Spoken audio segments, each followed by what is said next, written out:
Good morning. Good morning.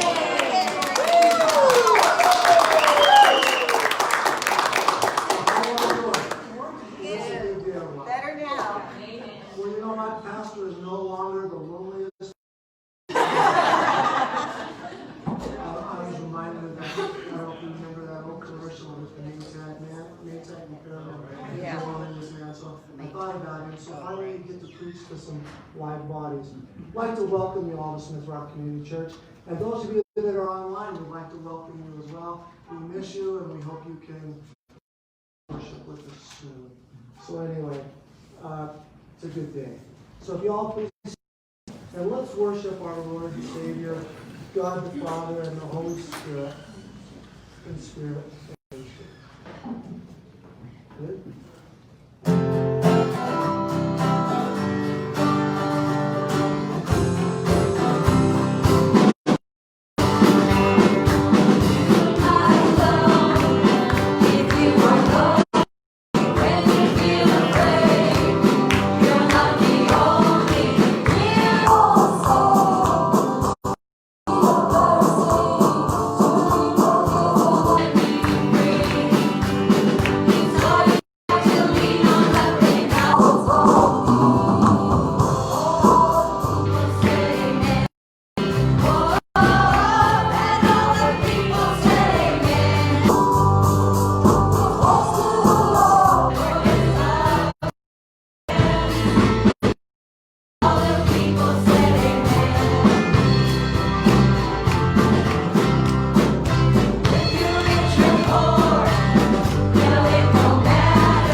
see a capo out there? Randy? Capo is. Oh, there it is. There you go. Being a fair for music, it's got some interesting things. I can't tell you the number of times that I put a pair of scissors in my lap and didn't realize it. Sat on for 5-10 hours. That's one of the joys of that. One arm is kind of tired like we just did. One arm paraplegic is not very good because you spend a lot of time doing it. Anyway, I don't know about you guys, but it seems like the world has gone completely mad. The COVID thing, I won't get into that, but the fact that our country has just seemingly lost its mind. Yeah, it was a tragedy. This poor man killed. But we have to remember that because of Christ and that we are washed in the blood if we know Him, that we do have hope, that we are not in despair. Even though the world may be, we have the assurance of salvation, the assurance that we will be with the Lord forever. And what He did for us, death was arrested, and our life began.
How lovely is your dwelling place, O Lord of hosts. My soul longs, yes, faints for the courts of the Lord. My heart and flesh sing for joy to the living God. Even the sparrows find a home, and the swallow where she may lay her young at your altars, O Lord of hosts, my King and my God. Blessed are those who dwell in your house, sing your praise. Blessed are those whose is in you, in whose heart are the highways to Zion. As they go through the valley of Bacar, they make it a place of spring. The early rain also covers it with pools. They go from strength to strength. Each one appears before God in Zion. O Lord God of hosts, hear my prayer. Give ear, O God of Jacob. Behold our shield, O God. Look on the face of your anointed. For a day in your courts is better than 1,000 elsewhere. I would rather be a doorkeeper in the house of my God than dwell in the tents of wickedness. For the Lord God is a sun and shield. The Lord bestows favor and honor. No good thing does he withhold from those who walk uprightly. O Lord of hosts, blessed is the one who trusts in you. Amen. Lord, we thank you and we praise you this morning, that you are the God of hosts, that you are the Lord in whom we trust, and that you have brought us into your house this morning to praise you and worship you and glorify you, not through what we've done. We cannot bring ourselves into your house, but through your Son Jesus Christ, who has made the way for us to come before your throne this morning and praise you. And we lift up our hearts and our lives and our minds and everything that we have to you this morning in worship. And we ask, Holy Spirit, that you would pour yourself out into us and fill us with your presence this morning. Fill us with your wisdom. Fill us with your understanding. Reveal yourself to us this morning. We implore you, Lord, that you would reveal yourself to us in all your glory, in all your fullness, in all your power, in all your grace, and all your truth. We thank you, we praise you. Holy, wonderful, and precious. All God's people say. Amen. You may be seated.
Well, good morning. Good morning. How are we this morning? All right?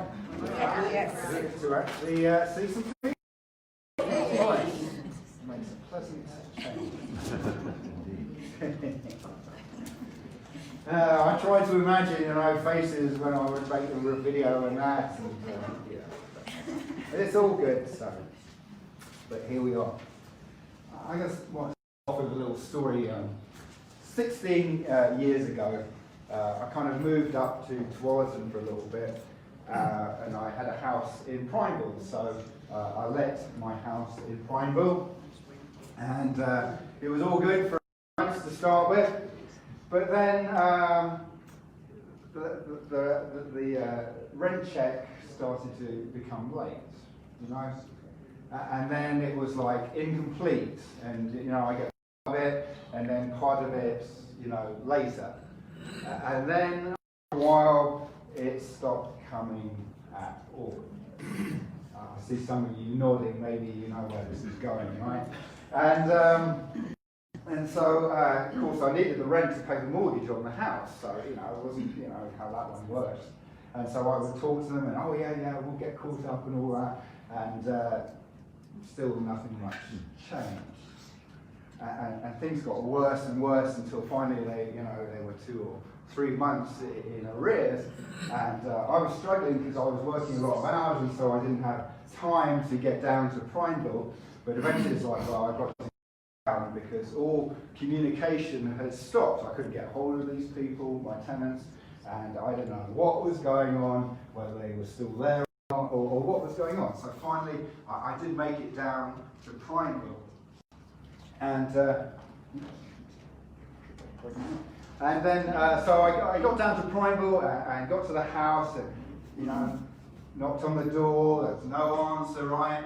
So I kind of peered through the windows, and the place looked empty.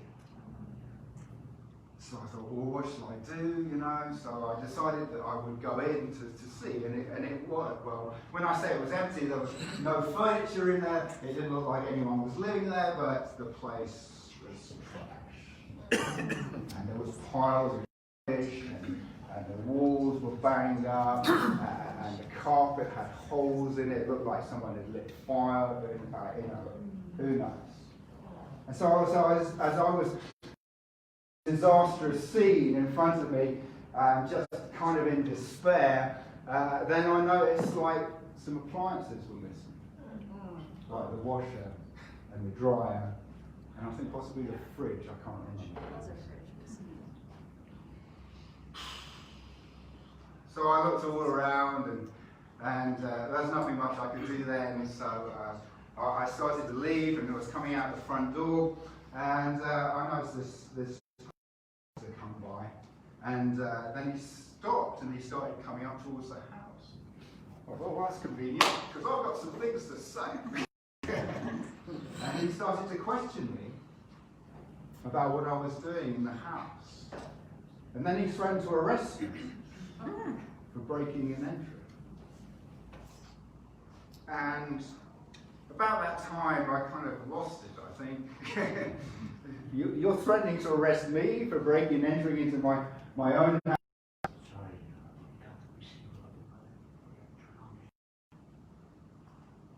And you're threatening to arrest me for breaking into my own house. And then I could see this, my tenant was like round the corner, and obviously he had run the police when he seen me go into the house. I said, you should be arresting him. He's the one that has nicked my washer, my dryer, my fridge, taken my stuff. Well, the policeman didn't arrest me, but he wouldn't do anything. He said, well, it's not really a criminal matter. I said, what? It's not a criminal matter? No, it's a civil matter. And so I drove back towards and I have to say I was kind of fuming at the whole injustice of the situation. You ever felt like you were a victim of injustice at some point in your life? I'm sure most of us have felt that at some point in our lives, right? Well, where we have been in a situation where we've just felt injustice has happened to us. You probably are realising where I'm heading with all this. And not that I want to, mind you, because I had not planned to preach this sermon this morning. I had my sermons all nicely lined out in Luke, and all good for Father's Day too. It was all going to line up, you know, with the Transfiguration and all that. And Tuesday morning, I felt the Spirit speak to me, Brian, I want you to preach about something else. I want you to preach about what's going on in the country today. No. Are you sure, Lord? I don't really want to go there and touch that one. You know me, I don't like to do politics in church. That's not to say that I don't, I won't talk about things that are happening in our society, because I think I do all the time. And I'm not interested in taking sides in this either. We're going to talk at it from a biblical perspective. I don't care what papers or news people say. We're going to look at it from a biblical perspective here. And the question that I want to ask is, how did we get here? How did we get here? The passage that we're going to look at, we all have our favourite passages of Scripture, right? Maybe it's John 3:16 or Psalm 23 or 1 Corinthians 13, right? These are our favourite passages of Scripture. This ain't one of them, actually. In fact, this passage the Lord laid on my heart to speak about this morning, it is my least favourite passage in the whole Bible. I can't, when I get to it in my reading plan, I thought, no, I have to read this again. In fact, it comes from the favourite book in the Bible, as far as I'm concerned. But nonetheless, I think this passage has a lot to speak to us about where we are today. It doesn't address the same kind of sin, but it does kind of address the situation we're in. So with that said, we're going to jump right in, and we are going to read Judges. You know where that book is? Chapter 20. I am going to so we're going to start in verse 37. So Judges chapter 20, we're going to start in verse 37.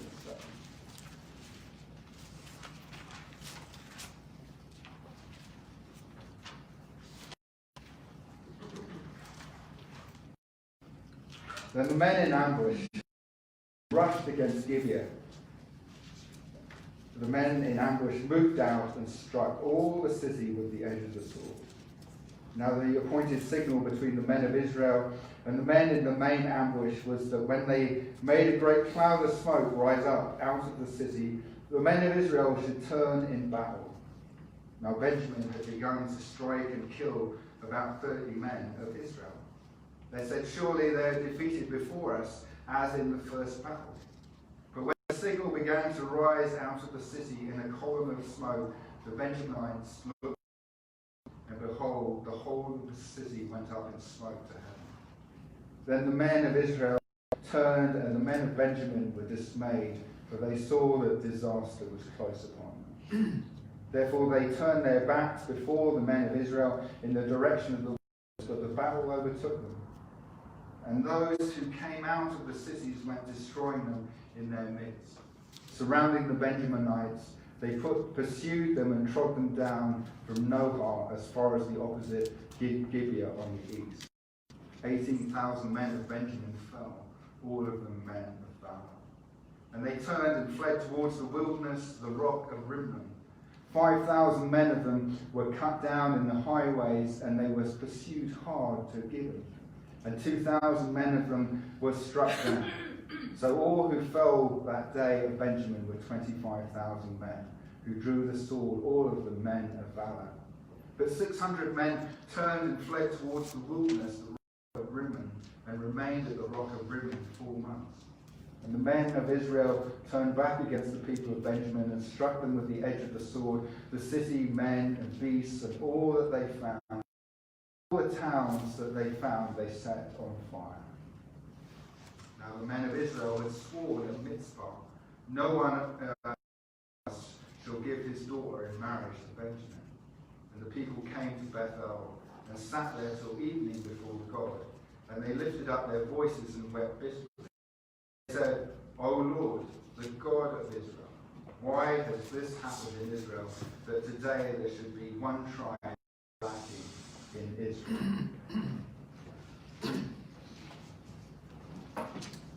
You know, when historians look back on this year, 2020, they're going to have a lot of material, aren't they, to talk about. And surely books will be written and discussions will go on and arguments will be pursued about how we got. But of course, you know, 2020 can't be taken out of context, can it? It's not just a year that stands on its own. You know, it follows 2019 and the decade before that, and you know, the centuries before that too. Put stuff in isolation. And you might be thinking, well, this is kind of an obscure passage, Brian, you just read. I don't think I've ever heard this preached on before. There's probably a good reason for that, right? And, you know, like I said, you know, maybe you haven't read too much in the book of Judges either. Maybe you've read it like Samson or Gideon, you know. They would be, I guess, the heroes in Judges, but, you know, in Sunday school, right, they're portrayed as the heroes, but as an adult, when you start reading those stories, you go, yeah, maybe not so much, but, and there's a reason why it's not our favourite book, because those stories in there are tough and difficult and hard, and we might even wonder why the book's there, or why these stories are there. Well, they're there for a reason, and the reason is that they show why we need God. The book of Judges, just to refresh your memory, in case it has been a little while since you've delved into those pages, comes after Joshua, right? So, you know, the Hebrews were brought out of Egypt, they were in the wilderness for 40 years, and then Joshua brought them into the land of Canaan and the conquest of the promised land. And it all looked really good, right? They were finally there, they finally had the land that God had promised them. But then if you read at the beginning of the book of Judges, it tells us that there was some land that wasn't conquered. And in the midst of where the Israelites were living, there were these pockets of Canaanites left. Quite a number of them too. And that's like a red flag warning.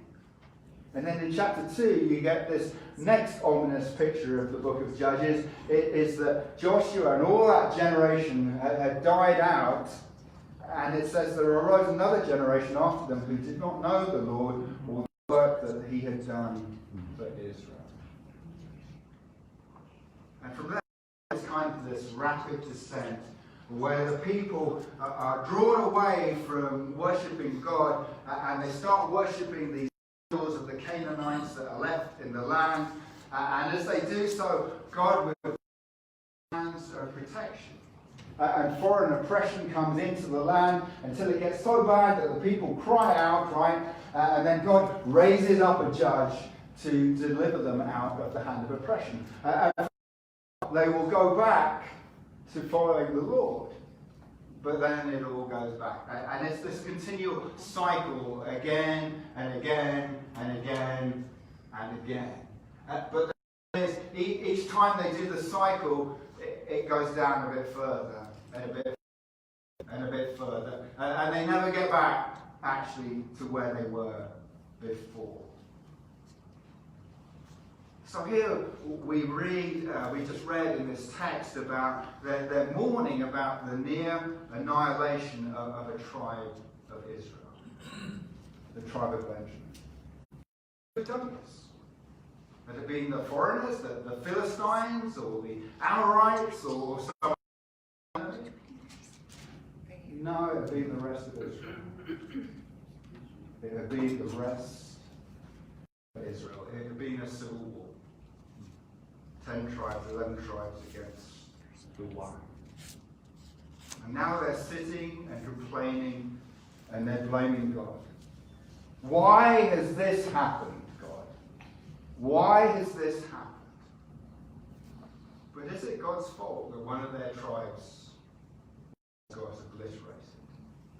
How did this happen? How did they get there?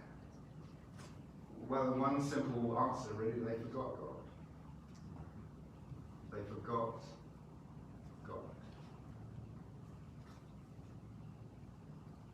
They got there because they were trying to correct an injustice, a grave injustice.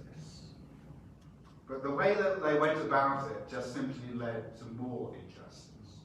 And they piled injustice on top of injustice on top of injustice.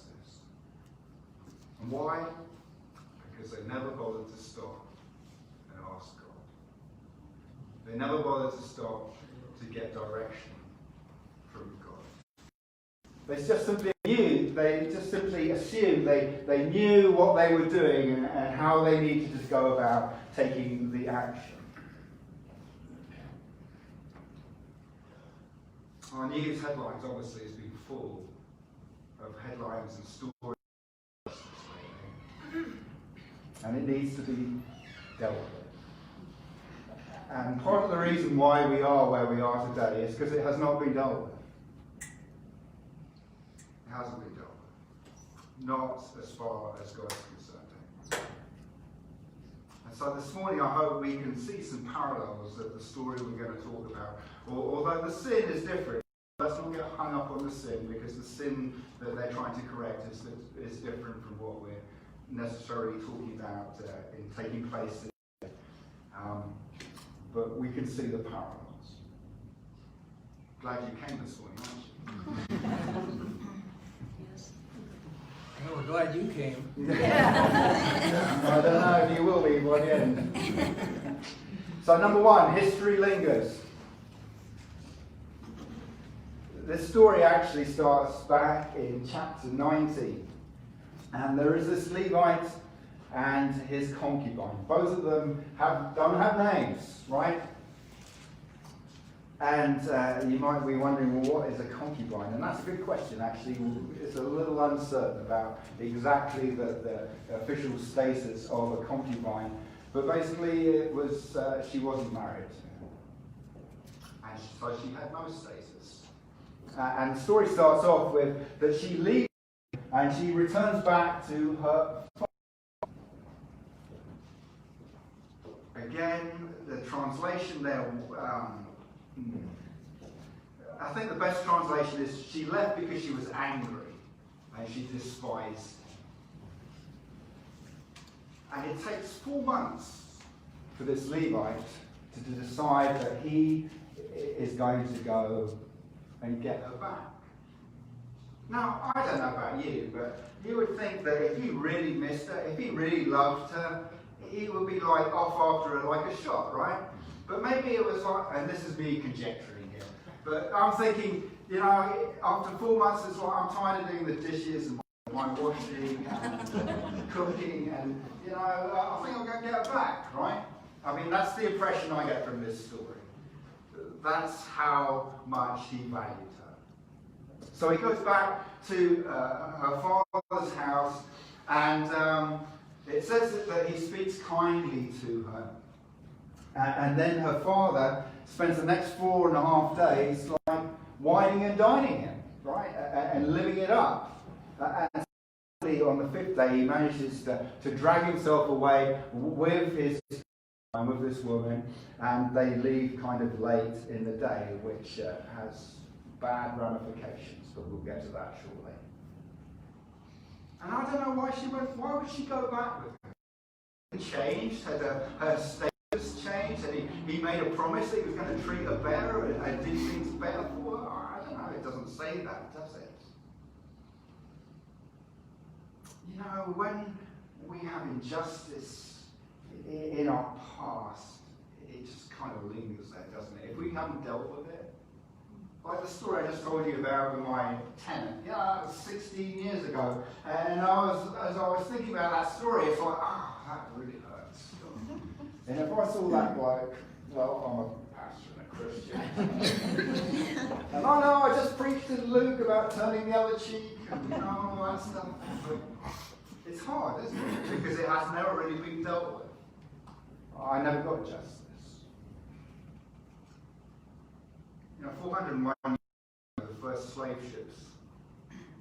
ship, I should say, arrived in Jamestown. And hundreds of years of injustice followed. You might say, well, that's a long time ago. That's a long time in the past. But you think of the little injustices that have happened in your life, like, a tenant ripping you off or whatever, and how much that still scars you and hurts you. And you think then how long the injustice against African Americans in this country took place. Just how deeply scarred and wounded that makes people feel. And we don't just sweep that under the carpet and go, well, things are so much different now, today. There's always that smouldering underneath. And what happens is that when a new situation of injustice occurs, like Ahmaud Arbery and Breonna Taylor and George and all the others, what happens? Poof! It just all reignites again, doesn't it? Because it's never really been properly dealt with. And a lot of that stuff didn't happen that long ago, frankly. I made it my business to really start going back and reading some of the black history and reading about lynchings and all those kinds of things. And it's appalling.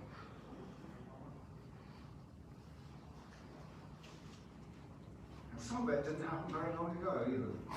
50 years ago, 60 years ago, in living memory of many people. In living memory of many people. The abuse of fellow human beings simply because of the colour of their skin. Do you know what the worst part of all is? Is that Christians and churches condoned it. Even participated in the name of Christ.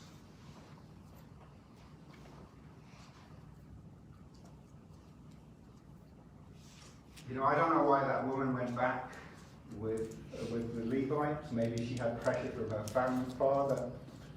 Again, women back then didn't have any rights. They were just seen as property. So she probably had no say in the matter anyway. She, not having any legal status as a wife, she was very much a second class, third class, fourth class citizen probably. And this is a man of God, right? A Levite, he was a man of God. A priest, for goodness sake. And those wrongs against her in this story, as you will see as we unfold it, were never righted. She never got justice. In fact, her story gets forgotten completely. And it all becomes against the injustice that was committed against him, and she gets left out of the picture.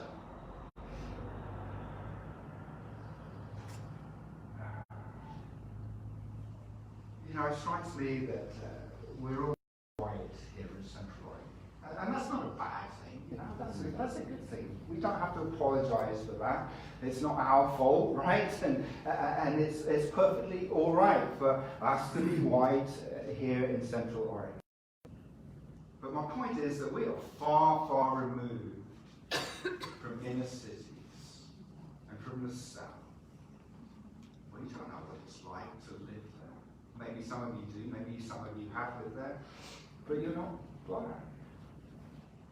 So we don't know what that experience is like at all. We can't possibly say. We haven't lived in their shoes. I can't tell you why. And it's easier for us to be careful to become like Job's friends. Remember Job? You know what his complaint was? He was a victim of injustice. And his friends didn't want to hear it. And as long as he kept his mouth shut, everything was okay. But as soon as he opened his mouth and started complaining about the injustice that happened to him, they started to shout him down. They didn't want to hear it. And Job was crying out just for someone to listen to him. But we only want to listen to voices which agree with our experience oftentimes, don't we? We don't want to listen to voices that don't agree with our experience that don't corroborate our story. But when God showed up, he was pretty angry with Job, wasn't he? Because they had not done what was right. And so I think our first job as God's people is to simply listen. It's to listen to what our black brothers and sisters have to say. We might not like it. So we have to agree with everything that they say. But at least and hear what they have to say. History lingers. And it wasn't just with this woman, it was with the tribes of Israel too, right? Because if you plot back their history, remember they originally from Abraham and then Isaac and Rebekah, and Isaac and Rebekah had both had their kids, right? And then that had been passed down to Jacob, who had his favorites, right? And we think of Israel as this unified country, but they weren't at all. They were so divided. Because all that history lived on in them as well. In Jeremiah, he was a prophet and he preached, obviously much later, against injustice that was rife during his time. Although the prophets, the false prophets, said, no, it's all fine. And Jeremiah said, for from the greatest of them, everyone is greedy for unjust gain. And from the prophet to priest, deals falsely, they have healed the wounds of my people lightly, saying, peace, peace, where there is no peace. History lingers where we heal the wounds of people lightly, where we say there's peace, peace, where there's no peace, because we've never dealt with the history. Secondly, we look back and we see that the protectors failed.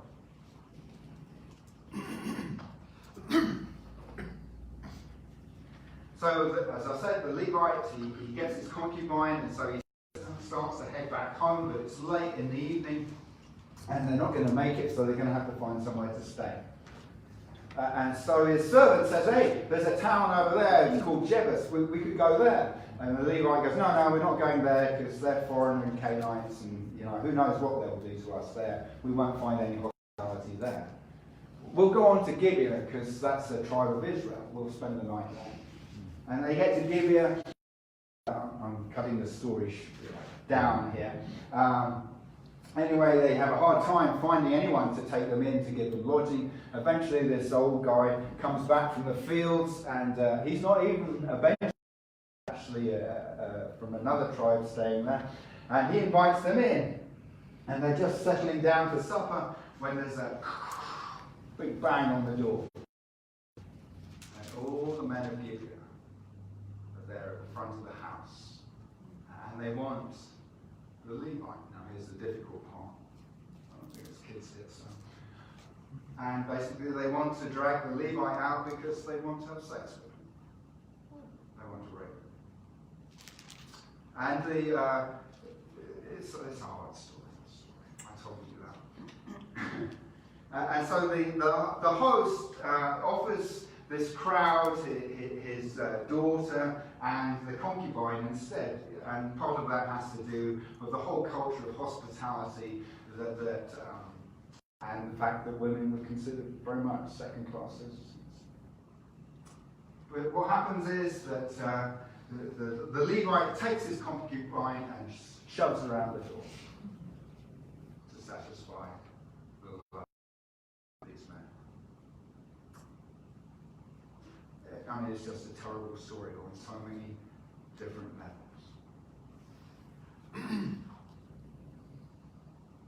The outcry over George Floyd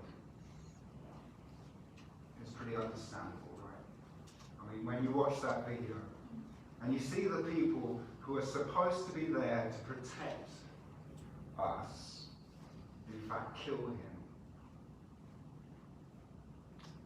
it's no wonder there's such an outcry. Because they failed in their duties, even when the bystanders were pleading with him to take his knee off his neck And when those who are supposed to protect fail in their job, the injustice is so much worse, isn't it? It's so much harder felt. It's like when kids are abused by their parents. The parents are there to protect kids, not abuse them. Or teachers, or relatives, or people in positions, or pastors, or whatever it may be. Sex trafficking. Those people who should be protecting the vulnerable. Abortion. The most vulnerable. And when those fail, when those protections fail, the injustice is terrible. The failure of protection in this story, the Levite failed to protect this woman that he'd gone 4 months to go and bring back to the house, and he failed to protect her. In fact, he used her to protect himself. And the people of Gibeah, the town, failed to protect one of their own. I mean, it's unthinkable that the town that they passed up, Jebus, this foreign town, would have been safer for them to stay than in their own town, than in a town of one of their own in Israel. And of course, the story it focuses on this one town, on Gibeah, and it's easy to forget, right, that there are hundreds of towns in Israel where they could have found safe lodging, right? And I know we're focused right now on a few individuals, aren't we? And there are thousands, and the majority of police officers who do wonderful, fantastic work. And in fact, I read, that you read what many police officers say, and they're not anyone, right? Because they know what that failure to protect means. They get it. They understand what a devastating act that is. And if we read in the Old Testament, it doesn't take very long, does it, before we see that God's special concern is for the protection of the poor and the disenfranchised and the widow and the orphan and the sojourner. And he puts in his law, he puts protection in for those people. And Jesus, when he came, who did he minister to? Those kinds of people, right? Those people that the protectors actually had pushed out and said, no, you're outside of our circle. You don't qualify to come under our protection. Those were exactly the kind of people that Jesus ministered to. The ones abandoned, pushed out, left to fend for themselves, the sinners. In fact, he had his strongest words, didn't he, for those protectors who had failed in their duty towards God's children. And the church, us, we get to carry on Jesus' ministry. Called to do. That's why we have food bank. That's why we have benevolence. That's why we're doing the after-school program. And I'm honoured and privileged to be part of this church that recognises that is our job, that is our calling, that is our duty. But we don't just get to stand for one segment of those who are disenfranchised. I know we can't do everything, right? And of course we all want to stand for the unborn because they need our protection. More and more they need our protection. Knows how much.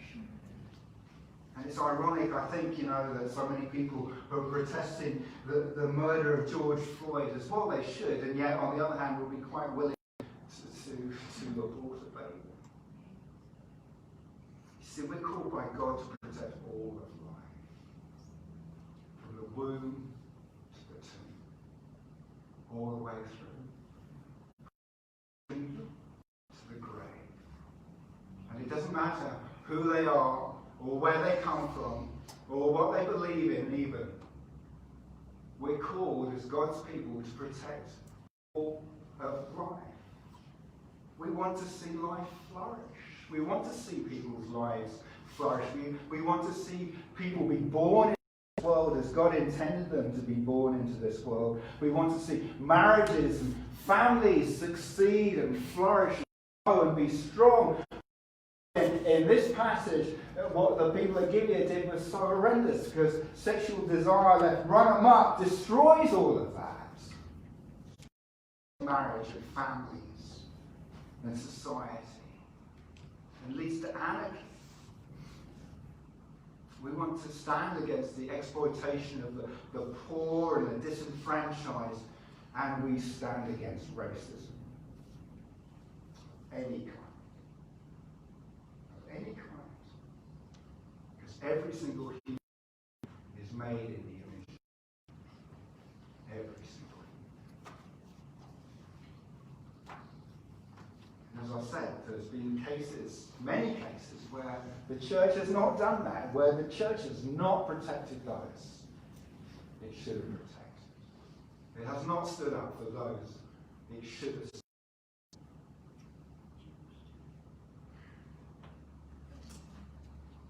You know, the prophet Amos, there's another difficult book to read. And he was sent to those who were not protecting the poor and the disenfranchised. And that great passage in Amos where he says, "Take away from me the noise of your songs to the melody of your harps. I will not listen, but let justice roll down like waters, and righteousness in ever-flowing stream." How did we get here? Well, because there have been times where protectors have failed to protect. So we can kind of see how this thing is building up, right? We have this lingering history, and then which hasn't been properly addressed, and then we got the failure of protectors, which leads to the opposite.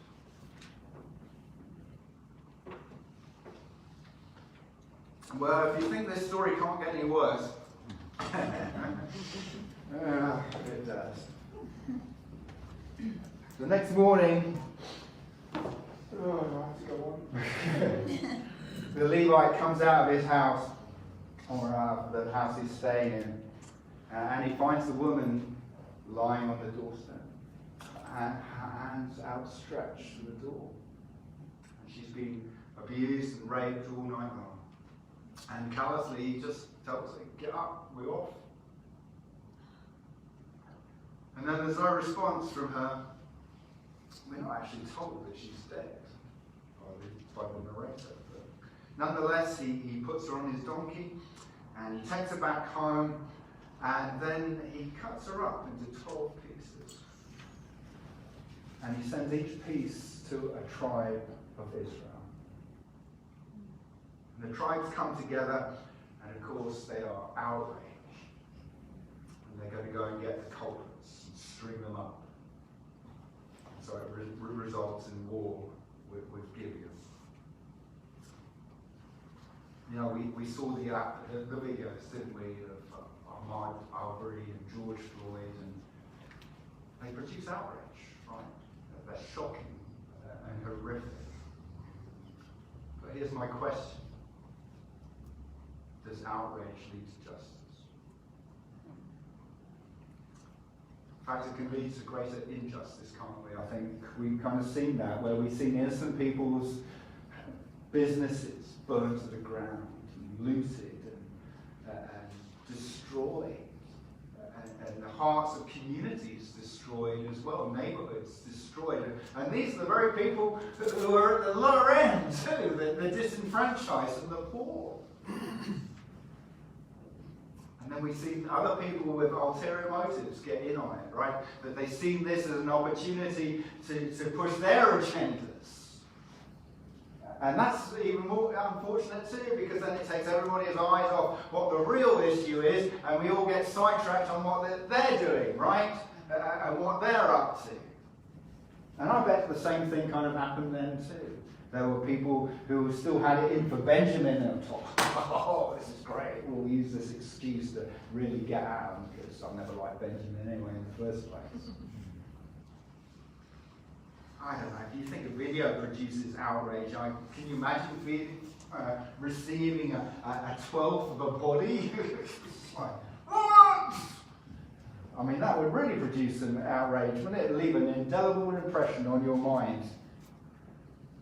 And they wanted justice.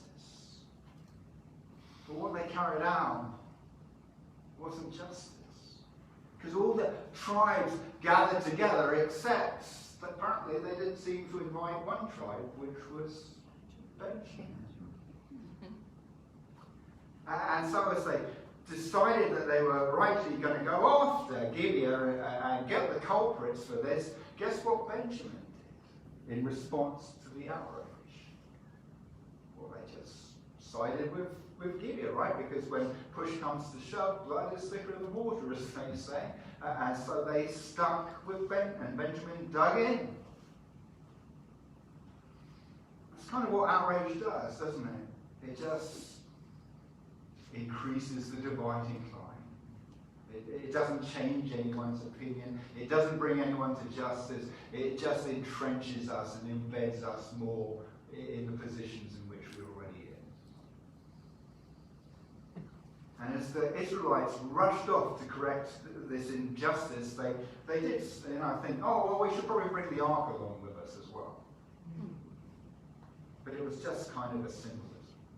Because we know what we need to do, right?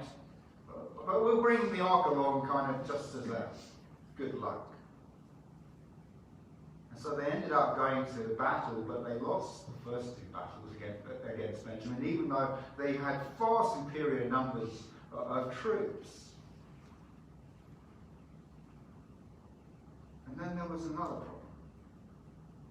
They never really questioned the role of the Levite. And what his true story was either. They just kind of took him at his word. And they didn't ask about his culpability. And so it ended up that they won the last battle, as that's the text that we just read, and there were just 600 Benjamites left. They were almost annihilated.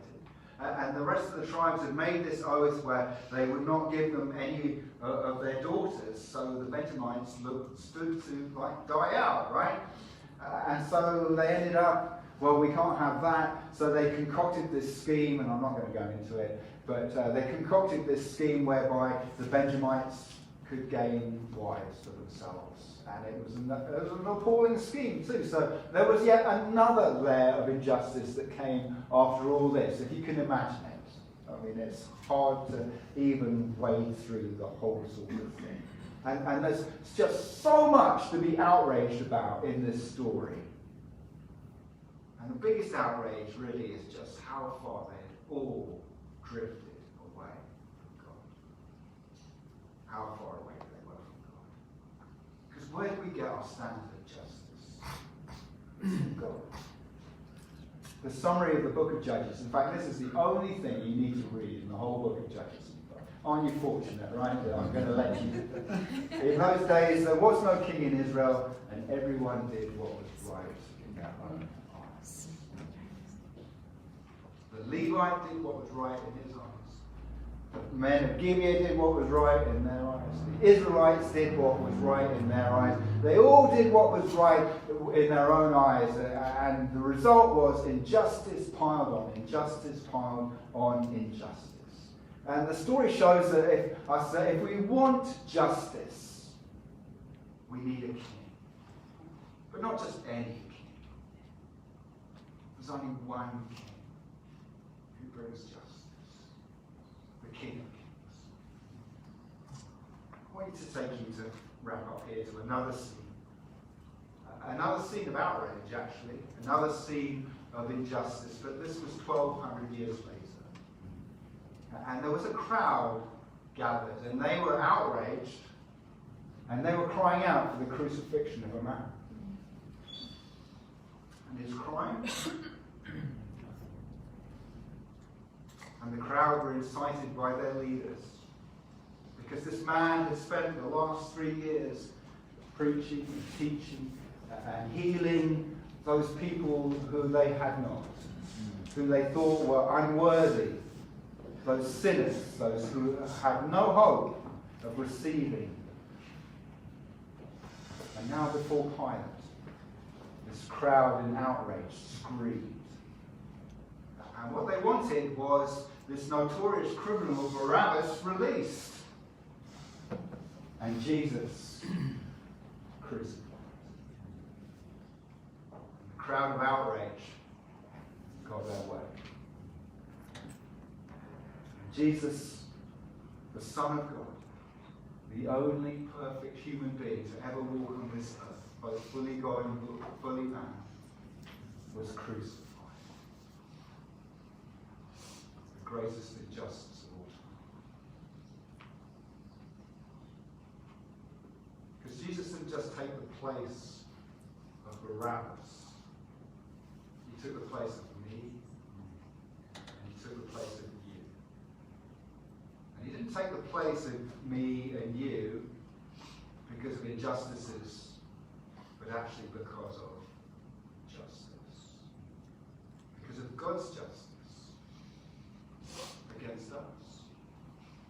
God's outrage, if you like, what we have done in our lives where we've all gone against God, where we've all sinned against God. And yet Jesus was willing to come and die on that cross. That's why he was there. He was paying the price of our injustice, but God's justice. So before we rush off with great outrage at anything, we should always come before the cross, right? And we should remember the injustice that Jesus suffered on that cross. And what that means for us as God's people, where as we receive God's forgiveness through Jesus Christ, there is no more Jew or Greek or Gentile or rich or poor or whatever else distinction we might like to make in this world. But we are God's people, united by Jesus Christ, who paid for our injustice. And when we're tempted to be outraged, let's nail that outrage back to the cross. Because justice starts with God. That's what Micah tells us, right? He has told you, O man, what is good and what does the Lord require of you, but to do justice and to love kindness and walk humbly with your God. When outrage is adopted, injustice follows. But when we follow God, because Jesus paid for our injustice, justice comes. How did we get here? Well, injustice, right? All our injustices against God. And if we want to turn it back to justice, then we need to put a king in the land. And that comes through the church. That's what he's called us to put a king in the land. That's the only possible way justice will be done. And we will do that when we're willing to listen to our brothers and sisters, when we're willing to stand up as protectors of all life, and when we nail our outrage to the cross. You know, I just kind of barely scratched the surface this morning, but I think that's going to stop there. So we can pray and close. And, you know, I have some ideas about, even in Central Oregon, how we might even proceed. You know, because it's easy to talk about this and then go away and forget about it, right? But I think we need to be involved. I firmly believe that. But that's what God calls us to. So I don't know, maybe we can find a black church that we could just go and sit and listen to their experiences to start and see how the relationship builds and grows with our brothers and sisters in Christ. But we will pray about that. We'll see where that leads. Let's just close and pray now. Jesus, we thank you and praise you so much that you are willing to take the injustice on the cross. Because we all rightly deserve your justice of condemnation and death. Because you loved us, Lord, no matter who we are, you were willing to pay that price yourself. So that when we turn to you and receive you, we're set free. And there's no more distinction. Our past is paid for. Lord, as your people who have been set free, help us, Lord. Help us to be your church of justice. Help us to be people just who are willing to listen, even when that experience is not our own, when it challenges us, Lord. Help us to be protectors of all life, from conception to the grave. Help us, Lord, not to be people of outrage, but to be people of your word and truth and love and justice. We thank you, we praise you in Jesus' name. We won't be taking an offering like normal for a while. So back in the back, there's a box, right, Pastor? Frank, do you have that? So we can show people where it's at? Right on the table, just as Okay. you come out, you can see it right there. Okay. The little sign says place offering in the box. Okay, very good. And also, if you happen to be visiting with us, there was a little green connection card, I think, in the bulletin. If you take the time to fill that out and drop that in the box as well, so we have a record with your attendance and we can continue with that. So would y'all please stand and let's close for the rest.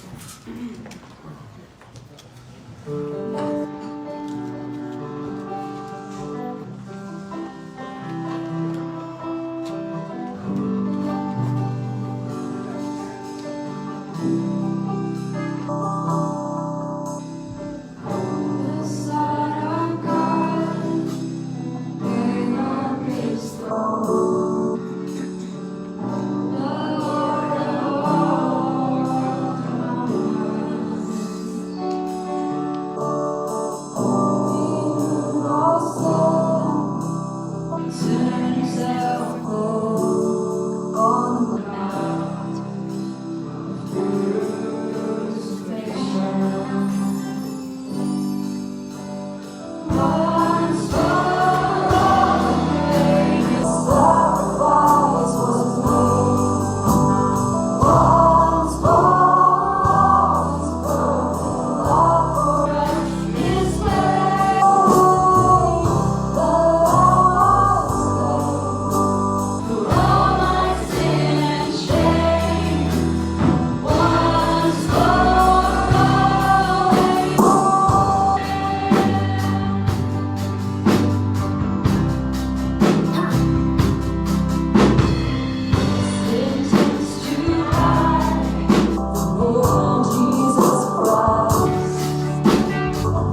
Lord, thank you, Jesus, that once and for all you paid the sacrifice. And because of what you've done, we can live free, Lord.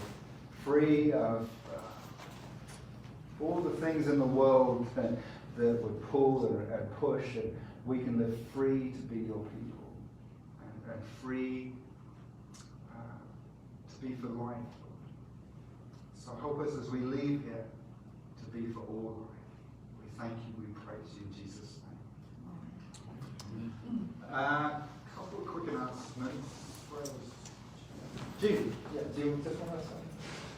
You did it. All right, so Cleo and Della, yes. So, you know, they've had their battles, they continue to have their battles health-wise, and so there is a meal train set up for them. So if you would like to take them a meal, is that emailing you, text you? That'd be great, either one. Yeah, email, text, ring Judy, and I think they have some dietary requirements as well, so just take them, you know, whatever. No, I'm not going to go that, you know, maybe they can't eat fish and chips, I don't know, but it might not be the best for them, so. What else? Any other announcements? I don't think there are actually, so I'm so glad that you're all here, and it was just brilliant to worship together again. And all right, we're going to actually, so we are not going to hang out in here afterwards. You can hang out in the car park, chat out in the car park as long as you want, but we are going to dismiss, so let's go from the back and just exit the building, and we'll see you next week. I know.